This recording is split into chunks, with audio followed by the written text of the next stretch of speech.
প্রকৃতির সৌন্দর্য যে কত সুন্দর তা নিজের চোখে না দেখলে কল্পনাও করা যায় না।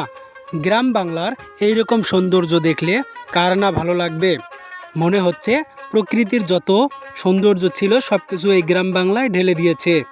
আসলে এই দৃশ্যগুলো দেখলে চক্ষু শীতল হয়ে যায়।